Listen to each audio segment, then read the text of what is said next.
जाग जा रे योगी, मिटा दे आलस के घेरे। अमृत वेले बाबा पुकारे, देखो बाहें पसारे।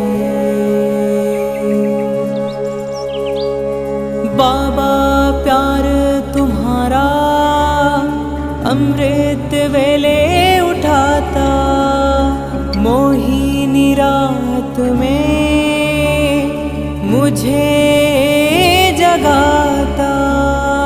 प्रेम की घंटी हृदय मंदिर में बजती, परमात्मा पुकार में आत्मा सुनती। नींद पर होती योग की विजय, माया के होते सहज पराजय। आराम नहीं मिलन चाहते, बाबा संग आत्मा खिल जाती।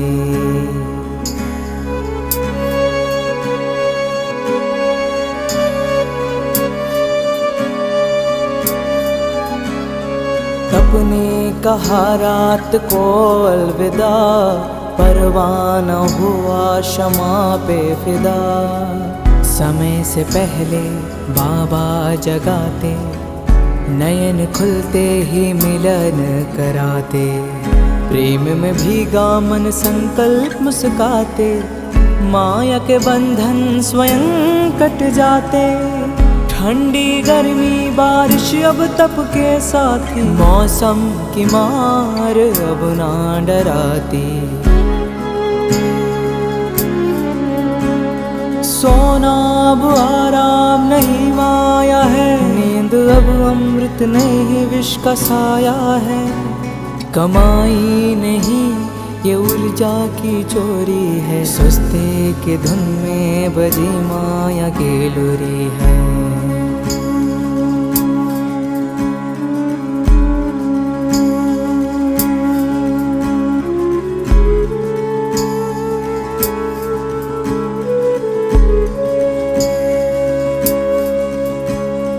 आराम की चाह वो रूह की लाचारी है, तप की राह में मन की हेरा फेरी है। जागृत में विश्व कल्याण का सूत्र हूँ, ब्रह्म मुहूर्त का प्रहरी मैं शिव पुत्र हूँ।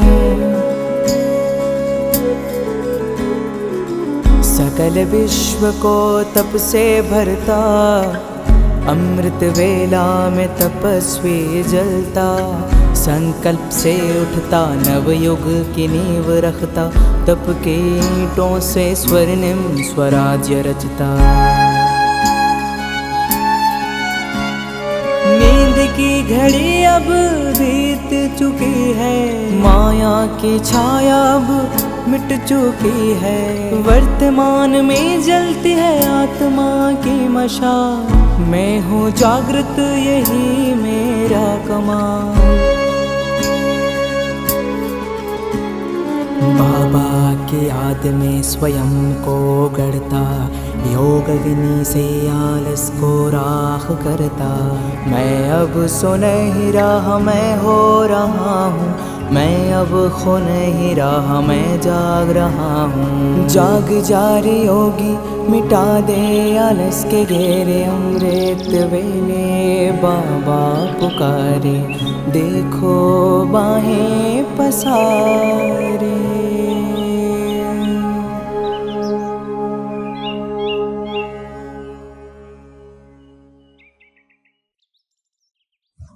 ஓம் சாந்தி. அமிர்த் வேலா பட்டியில் டே 10 10வது நாள். இன்னைக்கு யுகாந்தர் கா துவார் அமிர்த் வேலா. பாபா, உங்களுடைய அன்பு தான் அமிர்த வேலையில் எங்களை எழுப்புது. இந்த மோகினி ராத், அதாவது இரவுக்கு மோகினின்னு பேர் கொடுத்துருக்காங்க. அந்த இதில் அந்த அன்புங்கிற அந்த மணி, கோவில் மணி இதயத்தில் ஒலிக்குது. அந்த பரமாத்மாவுடைய அந்த வாய்ஸை நான் கேட்குறேன். பாபாவுடைய அன்பு தான் அமிர்த வேலைக்கு நம்மளை எழுப்புது. ஒருவேளை எழுப்பலைன்னா என்ன அர்த்தம்? அன்புல ஏதோ குறை இருக்கு, அன்பு எங்கேயோ கம்மியா இருக்கு. அந்த மோகினி இரவுல நம்மளை எழுப்புறாரு. ஸோ அதனால அமிர்த வேலை எந்திரிக்காம இருக்கிறது, இல்லைனா என்ன சொல்லுவாங்க சில பேர், நான் பெட்ல படுத்துக்கிட்டே பண்ணுவேன், இதெல்லாம் யோக நித்ரா. சில பேர் சொல்லுவாங்க நான் யோக நித்ரா பண்றேன் அப்படின்னு. இதெல்லாம் யோக நித்ரா கிடையாது, அது போக நித்ரா. இதெல்லாம் ஏத்துக்க முடியாது. அது மோக நித்ரான்னு சொல்லலாம். அந்த அன்புங்கிற மணி உங்க மனசுல ஒலிக்கணும். இந்த ஒலி ஏதோ கோயில்லையோ ஏதோ மஸ்ஜித்லயோ ஒலிக்கிற ஒலி கிடையாது. இது உங்க இதயத்துல ஒலிக்கணும். இப்ப இதயத்துல எல்லாம் இறந்து போயிடுதோ, அப்போ இந்த பரமாத்மா அன்போடைய மணி ஒலிக்கணும், பரமாத்மாவுடைய குரல் கேட்கணும். அதை அந்த நேரத்துல தான் கேட்க முடியும். அவர் அந்த நேரத்துல நம்மளை கூப்பிடுறாரு. அந்த நேரத்துல வரதானம் வாங்கலைன்னா, அந்த நேரத்துல தன்னை நிரப்பலைன்னா, அப்ப முழு நாளும் பிச்சைக்காரனாகி ஒரு தட்டு எடுத்துட்டு தெரிய வேண்டியதுதான். யாராவது சாந்தி கொடுங்க, அன்பு கொடுங்க அப்படின்னு மற்றவங்கள்ட்ட கேட்டுட்டு இருக்கணும். ஏதாவது மருந்து கொடுங்க, சாந்திக்கான சிறப்பு கொடுங்க, மருந்து கொடுங்க, சுகத்துக்கான இன்ஜெக்ஷன் கொடுங்க அப்படின்னு ஏதாவது கேட்டுக்கிட்டே இருக்க வேண்டியதா இருக்கு. அப்ப நீங்க பிச்சைக்காரனுடைய குழந்தை கிடையாது, நீங்க ராஜாவுடைய குழந்தை. அது ஞாபகம் வச்சுக்கோங்க. ஸோ ரொம்ப உயர்ந்த ஆத்மாக்கள் நீங்க, ரொம்ப மகான் ஆத்மாக்கள் நீங்க, தேவதையோட உயர்ந்தவங்க. அப்ப நம்ம ஸ்திதி, நம்ம எண்ணம், சொல், செயல் எப்படி இருக்கணும்? நீங்க அமிர்த குழந்தை, அதாவது அந்த இம்மார்டல் சைல்டு. அந்த அமிர்த வேலை தான் அமிர்தத்தை சாப்பிட்றதுக்கான நேரம். அமிர்த வேலை வரதானம் வாங்கலைன்னா, அமிர்த வேலை அது ஒரு டைம் மெஷின், ஏடிஎம், அமிர்த வேலா டைம் மெஷின். அப்போ அந்த நேரத்துல நீங்க நீங்க உங்களை வரதானத்தால் நிரப்பிக்கலைன்னா, அந்த நேரத்துல உங்களுக்கு தேவையான, ஆத்மாவுக்கு தேவையான காசு எடுத்துக்கலைன்னா, இப்போ முழு நாளும் கார்டு லாக் ஆகிடும். அந்த ஏடிஎம் கார்டு லாக் ஆகிடும். அமிர்த வேலா டைம் மெஷின் அது லாக் ஆகிடும். அப்போ முழு நாளும் நீங்கள் என்ன பண்ணாலும் ப்ளீஸ் ரீஇன்சர்ட் த கார்டு அப்படின்னு அங்கே சொல்லணும்ல, அந்த மாதிரி இங்கே உங்களுக்கு ஃபீல் ஆகும். இங்கே அந்த மாதிரி ஃபீல் ஆகும். ஏன்னா கார்டு பிளாக் ஆயிடுச்சு. முழு நாளில் கார்டு பிளாக் ஆயிடுச்சு. இப்போ இன்னைக்கு மகா வாக்கியத்தில் கூட பாபா தான் சொல்கிறார், எவ்வளோ அமிர்த வேலைக்கான மகத்துவம் வைக்கிறீங்களோ அவ்வளோ மகான் ஆவீங்க. அமிர்த வேலைக்கான சாதனா தான் ஆத்மாவுடைய டானிக், ஆத்மாவுடைய போஜனம். இல்லாட்டினா முழு நாளும் ஆத்மா பசியிலே இறந்து போயிடும். அமிர்த வேலை சக்தி நிரப்பலனா மால் நியூட்ரிஷன் ஆகிடும். போதுமான விட்டாமின், மினரல்ஸ், ஆத்மாவுக்கு தேவையான போதுமான விட்டாமின், மினரல் அதெல்லாம் கிடைக்காது. ஏதோ ஒரு குறை இருக்கும். முழு நாளும் கத்திக்கிட்டே இருப்பீங்க, வலிக்குது வலிக்குது, ஏதாவது கொடுங்க அப்படின்னு. எவ்வளோ அமிர்த வேலைக்கான இம்பார்ட்டன்ஸ் இருக்கோ அவ்வளோ மகான்தா அனுபவம் பண்ணுவீங்க. இப்போ மகான்தாக்கு ஆதாரம் காலையில் எந்திரிக்கணும். எந்த டைம்? அந்த 2 to 5 டைம். 1 மினிட் இங்கே கம்மி ஆயிடுச்சுன்னா அங்கே ஒரு ஜென்மம் கம்மி ஆகிடும். இங்கே ஒவ்வொரு மினிட்டும் அங்கே ஒவ்வொரு சத்தியுகத்தில் ஒவ்வொரு ஜென்மத்துக்கு சமம். ஸோ இதில் பாபா சொல்கிறாரு, பாபாவுக்கு ஒரு விஷயம் தெரியும். இப்போ இதில் ஒரு கேள்வி இருக்கு, பாபாவுக்கு தெரியாத விஷயம் கூட ஏதாவது ஒன்று இருக்கா? நான் நிராகார், எனக்கு எல்லாமே தெரியும், எல்லாமே எனக்குள்ளார அடங்கியிருக்கு, நான் தான் அல்ஃபாவாகவும் ஒமேகாவாகவும் இருக்கேன் அப்படின்னு கூட பைபிளில் இருக்கு. எல்லாமே எனக்குள்ள அடங்கி இருக்கு. ஹே அர்ஜுன், உனக்கு எதெல்லாம் தெரியுதா அதெல்லாம் என்னுடைய அம்சம் தான் அப்படின்னு கீதையில சொல்லப்படுதான். இப்போ இங்கே பாபா வந்து எனக்கு தெரியும்னு சொல்கிறாருன்னா அப்போ வந்து அவர் ஜானி ஜானனார் கிடையாது. அவருக்கு எல்லாமே தெரியும். அவர் அந்தர்யாமியாகவும் இருக்கலாம். அவருக்கு நம்மளுடைய எல்லா விஷயமும் தெரியும். அவர்கிட்டேருந்து எதையும் மறைக்கப்படவில்லை. அவர் வந்து உங்களுடைய ஒவ்வொரு ஜென்மத்தையும் தெரியும். உங்களுடைய ஒவ்வொரு கர்மத்தையும் தெரியும். உங்களுடைய ஒவ்வொரு கண்ணீரும் அவர்கிட்ட இருக்கு. உங்களுடைய ஒவ்வொரு இதயத்தின் சத்தமும் அவர்கிட்ட இருக்கு. அதனால இதை நினச்சிக்காதீங்க, அவர் என்னை பார்க்கறது இல்லை அப்படின்னு நினைக்க வேண்டாம். பாபா வந்து எல்லாமே பார்க்குறாரு, எல்லாமே கேட்குறாரு. 1000 கண்கள் இருக்கு, 1000 காதுகள் இருக்கு. என்னுடைய கண்ணு வந்து 1, அவருடைய கண்ணு வந்து 1000. யார் அந்த ஆர்டிஸ்ட்? அந்த மாதிரி ஒரு பாட்டு கூட இருக்கு. இப்போ பாபாவுக்கு தெரியுது குழந்தைங்க வந்து நிறையா தியாகம் பண்ணியிருக்காங்க, நிறையா செஹன் பண்ணுறாங்க. ஸோ அதனால் நீங்கள் இந்த மாதிரி நினைக்க வேண்டாம், நான் எவ்வளோ வந்து செஹன் பண்ணுறேன், எவ்வளோ கஷ்டப்படுறேன், எவ்வளோ தியாகம் பண்ணுறேன், இதெல்லாம் பாபாவுக்கு தெரியுமா அப்படின்னு நினைக்காதீங்க. அதெல்லாம் பாபாவுக்கு தெரியும். உங்களுடைய அந்த பொறுத்து கொள்ளக்கூடிய செஹன் சக்திக்கான அந்த கணக்கு வழக்கு பாபாவோட ரெஜிஸ்டரில் இருக்குது. அவருக்கு எல்லாமே தெரியும். இருந்தாலும் அவர் வந்து அமைதியாக இருக்கார். அவருக்கு எல்லாம் தெரிஞ்சாலும் சைலன்ஸாக இருக்கார். தியாகமும் பண்ணீங்க, ரொம்ப பொறுத்துக்கிட்டீங்க, எவ்வளோ வந்து புருஷார்த்தம் பண்ணுறீங்க, அது எல்லாமே பாபா கிட்ட இருக்கு. ஆனால் என்ன ஒரு விஷயம்னா, யார் மேலே அன்பு இருக்கோ அவங்களோட சின்ன குறை கூட பார்க்க முடியாது. அது சின்ன குறை கூட நம்மளால பொறுத்துக்க முடிய மாட்டேங்குது. ஸோ அதனால் பாபா உங்களோட எல்லா விஷயத்தையும் பார்க்குறாரு, கேட்குறாரு. இதெல்லாம் இருந்து கூட உங்களை சம்பன்னம் ஆகிறதுக்காக பாபா வந்து முரளி மூலியமாக இஷாராலாம் கொடுக்குறாரு உங்களுக்கு. ஸோ பாபா வந்து குழந்தைங்களோட ஒவ்வொரு அடியிலையும் சகயோகியாக இருக்காரு. மற்றும் கடைசி வரைக்கும் பாபா வந்து உங்களுக்கு சகயோகியாக இருப்பார் அப்படின்னு பாபா வந்து இங்கே கேரண்டி தர்றாரு. டில் த லாஸ்ட் மூமெண்ட் வரைக்கும், டில் த லாஸ்ட் பிரெத், கடைசி மூச்சு வரைக்கும் பாபா உங்கள் கூட இருப்பார். அவ்வளோ அன்பு இருக்குது பாபாவுக்கு நம்ம மேலே. அதனால நம்மளோட குறைகள் வந்து பார்க்க முடிய மாட்டேங்குது பாபாவால். அவ்வளோ அன்பு பாபா நம்ம மேலே வச்சுருக்காரு. பகவான் சம்பன்னமாக இருக்கார். அதனால் அவருக்கு வந்து யார் மேலே அன்பு இருக்கோ அவங்களோட குழந்தைங்களையும் பாபா வந்து சம்பன்னமாக பார்க்கணும்னு நினைக்கிறார். ஸோ பைபிளில் கூட இருக்கு, அந்த பரமாத்மா எப்படி தூய்மையாக இருக்காரோ அந்த மாதிரி நீங்களும் தூய்மையாகுங்க அப்படின்னு. எப்படி பரமாத்மா வந்து பர்ஃபெக்டாக இருக்காரோ அந்த மாதிரி நீங்களும் பர்ஃபெக்ட் ஆகுங்க. ஜீசஸ் சொல்கிறாராம், எப்படி அந்த காட் ஃபாதர் பர்ஃபெக்டாக இருக்காரோ அது மாதிரி நீங்கள் பர்ஃபெக்ட் ஆகுங்க. பாப்தாதா வந்து ஒவ்வொரு குழந்தைங்களுடைய ஒவ்வொரு அடியிலையும் வந்து சகயோகியாக இருக்காரு. கடைசி வரைக்குமே சகயோகியாக இருப்பார். அதனால பாபாவுக்கு யார் மேலேயும் பொறாமை, எரிச்சல் இந்த மாதிரிலாம் கிடையாது. வெறுப்பு இல்லை. அவர் வந்து அன்பு கடல். அவருக்கு யார் மேலே பொறாமை, வெறுப்பு வரப்போகுது? கடவுள் மேலே வேணால் யாராவது வெறுப்பு இருக்கலாம், ஆனால் அவர் யார் மேலேயும் வெறுப்புறது இல்லை. அவரோட டிக்ஷனரியிலே வெறுப்பு, பொறாமை இதெல்லாம் இல்லை பாபாவோட டிக்ஷனரி. அவர் வந்து அன்பின் கடல். அன்பின் வைப்ரேஷன் தான் பரவிக்கிட்டே இருக்கு நாலாப்புறம்.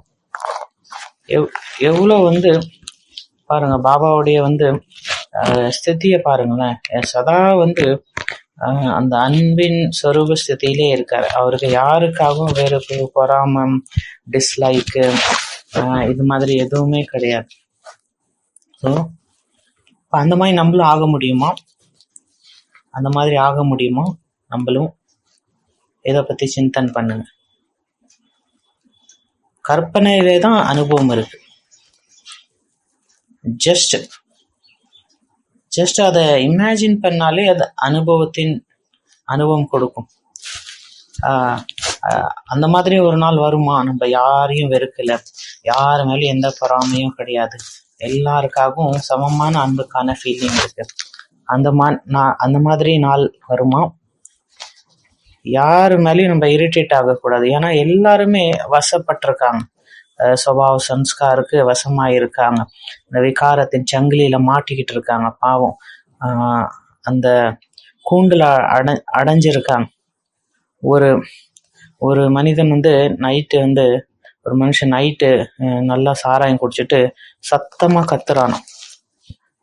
அவர் மேலே நம்ம என்ன கோபமாப்படுறோம். அவரை பார்த்தா தெரியும், அவர் குடிச்சிருக்காருனால அந்த மாதிரி கத்துறாருன்னு நம்ம பாட்டுக்கே போயிடுவோம். அவர் அதுக்கு வசமாயிருக்காரு அப்படின்னு. ஸோ அவரை ஒரு கருணையோட பார்வையை பார்க்கணும். ஆனால் நம்ம கூட உள்ள பிகேஸை பிராமன் பரிவார கருணையோட பார்க்க மாட்டேங்கிறோம். நம்ம என்ன நினைக்கிறோம், இவங்க பாபா குழந்தானால இவங்க சம்பன்னமாக தான் இருக்கணும் அப்படின்னு நினைக்கிறோம். நம்ம எக்ஸ்பெக்டேஷன் என்னது, நம்மளோட எக்ஸ்பெக்டேஷன் என்ன இருக்கு, எப்படி நான் அமிர்தவேல் 2 மணிக்கு எந்திரிச்சு பண்றேனோ அது மாதிரி இவங்களும் பண்ணணும், இவங்களும் ஒரு யோகி மாதிரி நடந்துக்கணும், ஒரு தபஸ்வி மாதிரி இருக்கணும் அப்படின்னு நம்ம எதிர்பார்க்கிறோம். எப்படி நான் முரளியை சிந்தன் பண்றேனோ அது மாதிரி நீ ஏன் பண்ண மாட்டேங்கிற முரளி சிந்தன்லாம். எவ்வளவு சுப பாவனை. ஆனா இது ரொம்ப ஒரு டேஞ்சரான எக்ஸ்பெக்டேஷன். அவங்க ஏன் அந்த மாதிரிலாம் பண்ணும்? அவங்க பாபா குழந்தைனாலும் ஏன் பண்ணணும்? நீங்க உங்க பிசினஸ் பாருங்க, மைண்ட் யுவர் ஓன் பிசினஸ். பாப் தாதாக்கு யார் மேலேயும் வெறுப்பு கிடையாது, எல்லார் மேலேயும் சுப சிந்தனை. அபகாரி மேலேயும் சுப சிந்தன் தான். அப்காரினா என்னது? அப்காரிக்கு அர்த்தம் என்னதுன்னா, அப்காரினா இன்கிரேட் ஸ்பிரிட். அவருக்கு நன்றி உணர்வே இல்லை. நான் இவ்வளோ செஞ்சு ஒரு தேங்க்ஸ்னாச்சும் சொல்றீங்களா? அப்படியே தேங்க்ஸ் சொன்னாலும் ஏதோ பேருக்குன்னு சொல்ற மாதிரி பொய்யான தேங்க்ஸ் சொல்றீங்க. அதுவும் ரொம்ப கஞ்சத்தனமா நெஞ்சில கல்லை வச்சுக்கிட்டு தேங்க்ஸ்ன்னு சொல்றீங்க. இப்போ அந்த அப்பக்காரி ஆத்மாக்கள், அந்த மாதிரி ஆத்மா மேலேயும் நம்ம கருணை வைக்கணும். யார் நமக்காக துரோகம் பண்றாங்களோ அவங்களுக்கும் நன்மை பண்ணணும். ஸோ அதனால சதா பாபாட்டேருந்து சகயோகம் எடுத்துக்கிட்டே இருங்க. கால நேரத்துல அந்த சிவன் அம்மா ரூபத்துல இருக்காங்க. அப்புறம் முழு நாளும் அவர் தந்தை ரூபத்துல மாறிடுறாரு. அப்புறம் இந்த குரூப்ல இருந்து ஒருத்தவங்க சொன்னாங்க, நைட்டுக்கு பாபா தரம் ராஜா மாறிடுறாரு அப்படின்னு. ஸோ அதிகாலையில் பாபா நமக்கு நிறைய இஷாரா, நிறைய சக்தி கொடுக்குறாரு. ஸோ அதை கேட்ச் பண்ணி முழு நாளுக்கான அந்த போர் யுக்திகளை தயார் பண்ணணும். கால நேரத்தில் பாபா நமக்கு நிறைய டச்சிங்ஸ் கொடுக்குறாரு, இஷாரா கொடுக்குறாரு, பிளான்ஸ் கொடுக்குறாரு. ஸோ பக்தியில் கூட ஒரு பாட்டு இருக்கு, கடவுளே எங்கள் மனசில் எப்பவுமே சுப சங்கல்பந்தான் உதிக்கணும், நல்ல நல்ல சங்கல்பந்தான் வரணும். எப்படி எல்லாருக்கும் நன்மை பண்றது, எப்படி எல்லாருக்கும் கல்யாணம் பண்றது, அதுக்கான வரதானம் எனக்கு கொடுங்க பாபா அப்படின்னு வரதானம் வாங்கிக்கணும் நீங்க அமிர்த வேலை டயத்துல. ஸோ அதனால இங்க பாபா சொல்றாரு, ஒவ்வொரு குழந்தைங்களுக்கூடவும் பாபா எல்லா ரூபத்திலையும் சர்வஸ்வரூபம் மற்றும் சர்வ சம்பந்தத்துல பாபா உங்க கூடவே இருக்காரு. ஸோ அதனால இப்ப டிராமா படி இதை உங்களுடைய லக்குன்னு புரிஞ்சுட்டு இதுக்கான லாபத்தை எடுத்துக்கோங்க. வினாஷ் சொன்னால நீங்க தான் அந்த கடிகாரம் இருக்குல்ல, வினாசத்தின் கடிகாரம், அதோட முள்ளு நீங்க தான். அதனால இப்ப நீங்க சம்பனம் ஆகணும், நேரத்தை நீங்க தான் சம்பனமாக்கணும். ஸோ அதனால இப்ப ஸ்வச்சிந்தன் மற்றும் ஸ்வதர்ஷன் சக்கரதாரி ஆகுங்க. அமிர்த வேலை வரதானத்துக்கான சமயம். எவ்வளோ இந்த அமிர்த வேலைக்கு இம்பார்ட்டன்ஸ் கொடுப்பீங்களோ அவ்வளோக்கு அவ்வளோ நீங்க மகான் ஆயிட்டே போவீங்க. ஸோ இங்கிலீஷ்ல என்ன சொல்லுவாங்கன்னா, exploit the time, milk the time, opportunist ஆயிடுங்க. இப்போ பாலிட்டிஷியன்லாம் இருக்காங்கல்ல, ஸோ அவங்க என்ன பண்ணுவாங்க, கட்சி மாறிட்டே இருப்பாங்க. நேரம் பார்த்து எங்க லாபமும் அங்கே கட்சி மாறிடுவாங்க.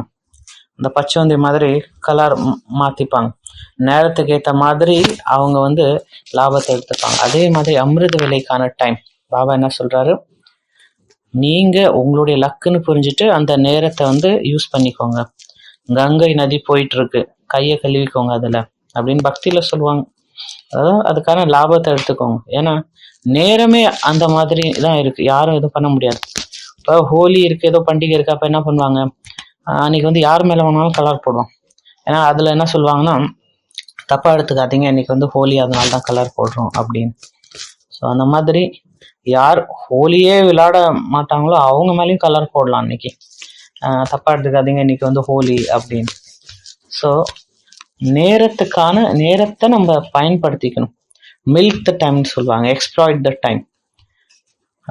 நம்ம லாபத்துக்காக அதை யூஸ் பண்ணிக்கணும்.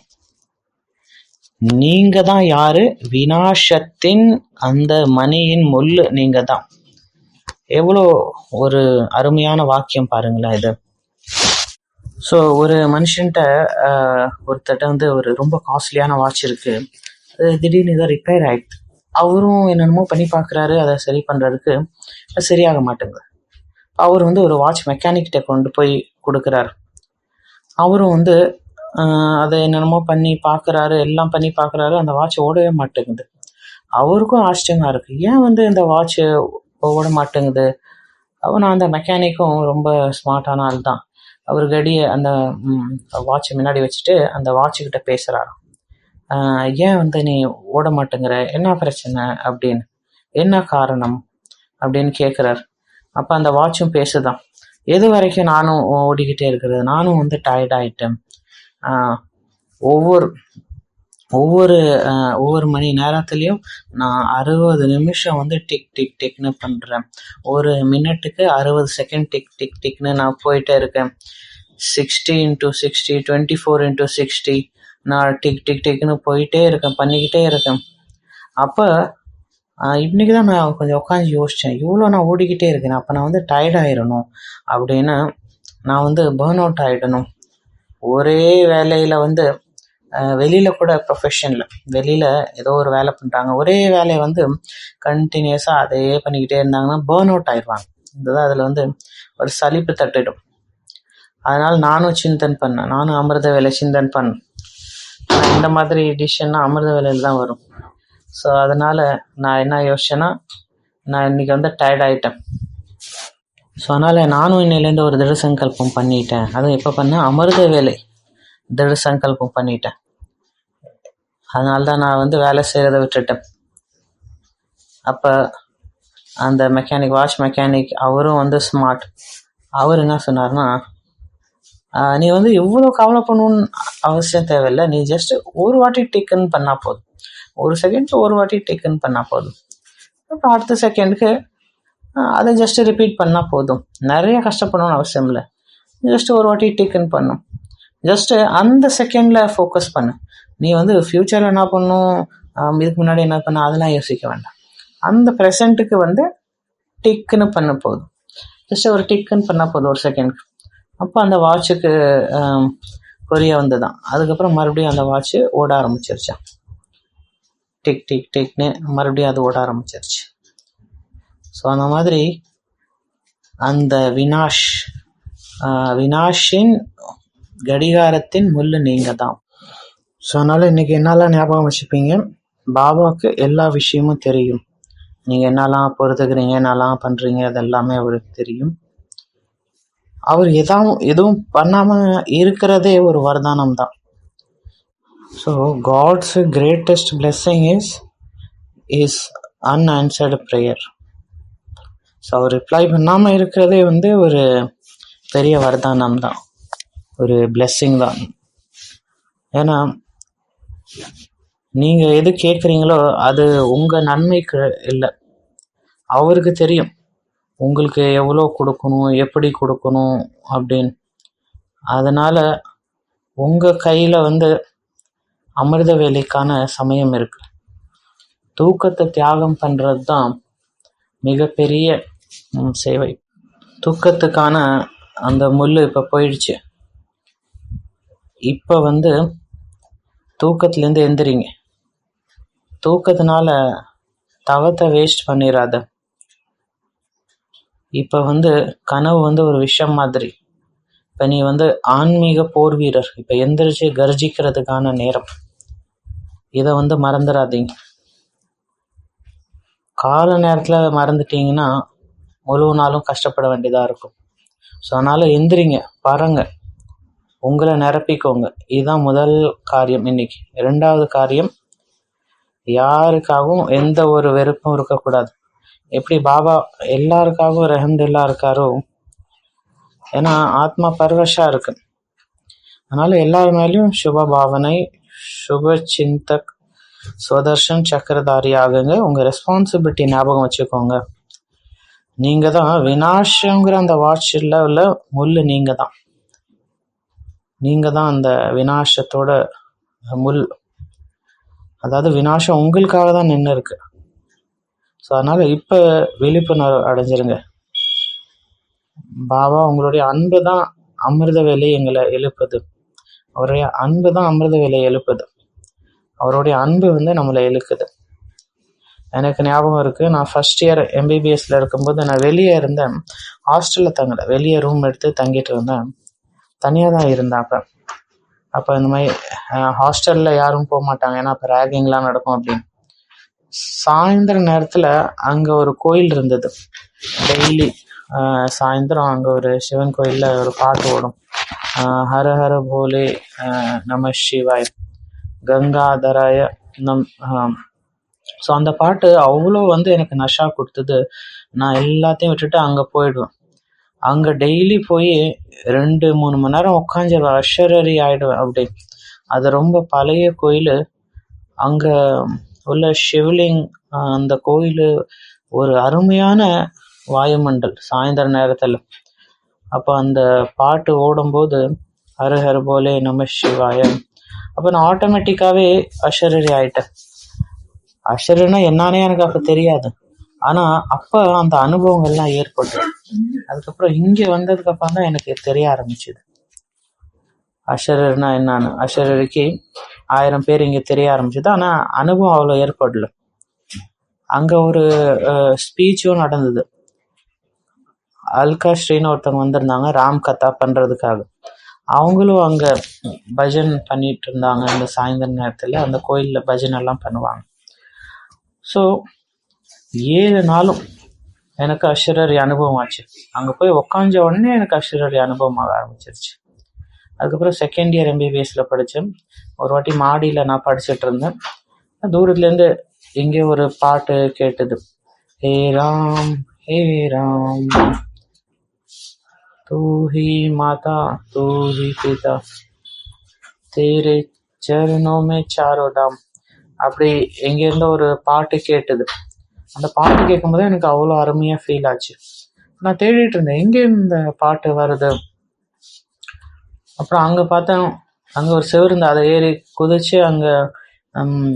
குதிச்சு அங்கே போய் பார்த்தேன், எங்கேருந்து இந்த பாட்டு வருது அப்படின்னு. அப்புறம் நான் தேடி போனேன். அப்புறம் அங்கே ஒரு ராமர்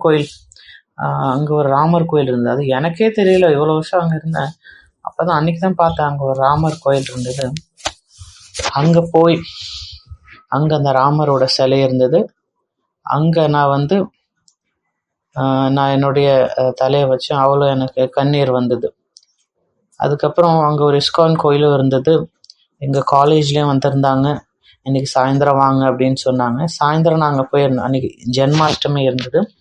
நைட்டு 12 மணி வரைக்கும் அங்கே டான்ஸு பாட்டெல்லாம் பாடிட்டு இருந்தாங்க. ராதே கிருஷ்ண ஹரே ராமா ஹரே கிருஷ்ணான்னு.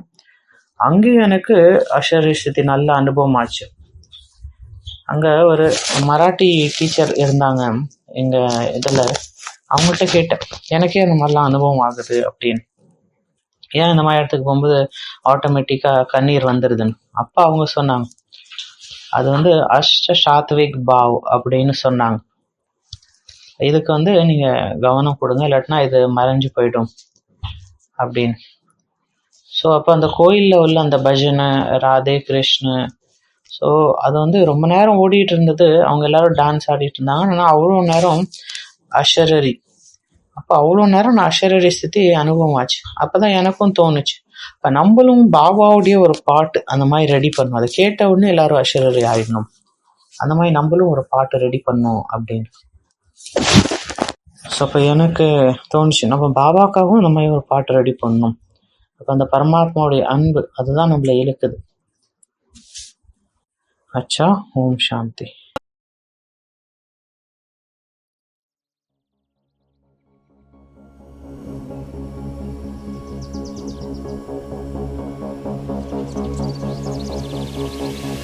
मन्मना भव शिव बाबा सततम निराकार तेजोमय पावनम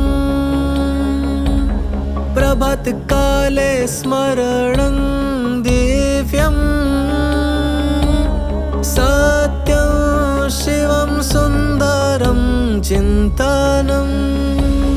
तोड़ दे नींद की जंजीरें, थाम ले तप की मशालें। तोड़ दे नींद की जंजीरें, थाम ले तप की मशालें। फाड़ दे आलस की काली चादर, निद्रा से तप का न कर अनादर। सपनों का विष पीने से कर इनकार, रूहानी योद्धा कर अब ललकार। न सो न लेट हो जा तैयार, उठ चल कर तम का संहार। तोड़ दे नींद की जंजीरें, थाम ले तप की मशालें। तोड़ दे नींद की जंजीरें, थाम ले तप की मशालें। तेरी जागने से दुनिया बदलेगी, तेरे एक संकल्प से क्रांति गूंजेगी। उठ तपस्वी तू उठे तो विश्व संवरेगा।